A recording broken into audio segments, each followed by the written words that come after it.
I've been doing this for about 4 years now, and every time I kind of give the speech and talk about how the charity began, I always think I need to find a way to do it without telling a story about vaginal rejuvenation. And 4 years on, I still can't do it. So I know there's some of you here that have heard this all before, but I've seen quite a few new faces as well.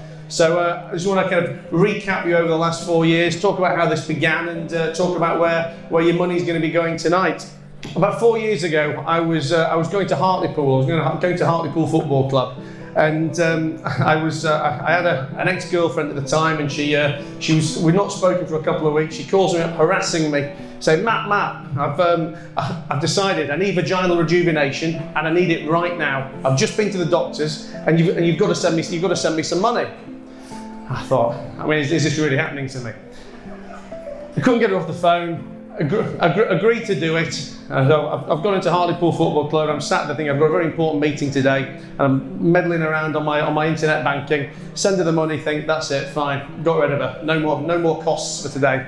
I'm milling around at half time. I was there on my own, so I had no one to talk to, and I'm in the director's box, which to anyone who's been to Hartlepool, it's not exactly like the director's box of Leeds or even a second division football club. So there's 100 people, 150 people in there, and I had no one to talk to. And I look over in the corner and I see that there is this young man here called Alfie, and he was sat with his family. 8 or 10 of them, and they're all wearing t-shirts saying "Help Alfie walk." So I'm thinking, well, that must be Alfie, and they must be trying to help him walk. I'll go and say hello and see what I can do to help.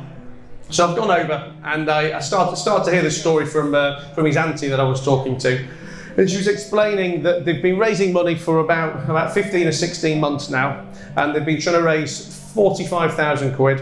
And this is in November, by the way, November 2016, I think. And they've been trying to raise 45,000 quid. They've been doing it for 15 months, and they need to have raised all the money by January, because that's when they have to have the operation, because after February, his body will have degenerated too much and they won't be able to do it. So as she's telling me the story, I'm thinking, you know what?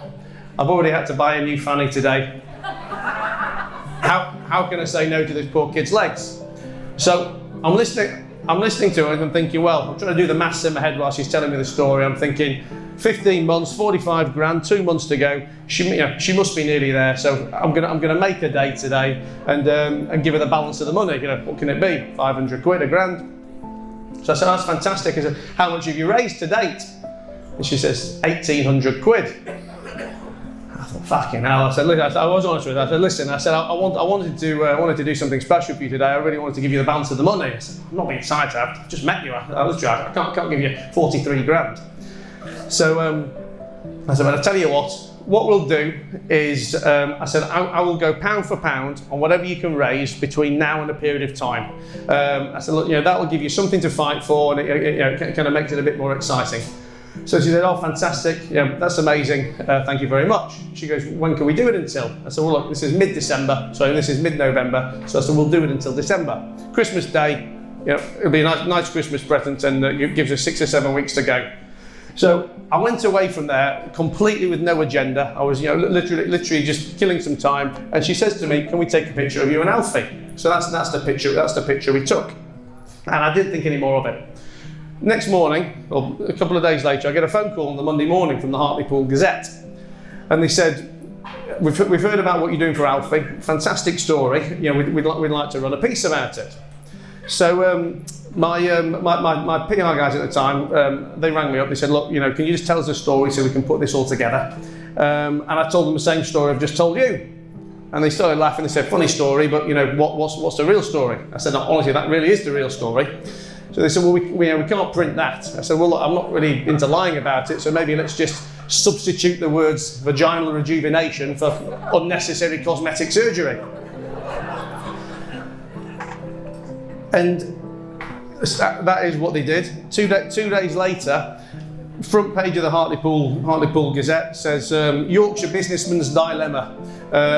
New legs for Alfie or cosmetic surgery for the missus. Sod it, I'll do both. And it got picked up off there, ran on a few online papers and a few local rags, and it comes to Christmas Day, and they've been doing a good fundraising effort.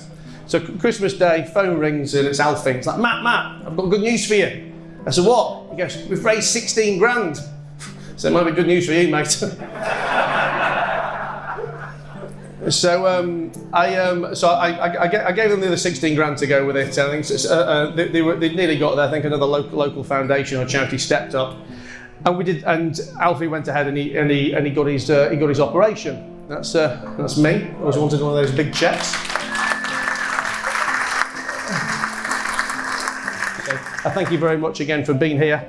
And as I said at the beginning, the day it stops being fun is the day we'll stop doing it. So I hope we keep putting on a good night for you. That's my job for you guys tonight. And your job's to spend some money. So I hope we both do it very well. And I'll look forward to seeing you all later on tonight. Thank you.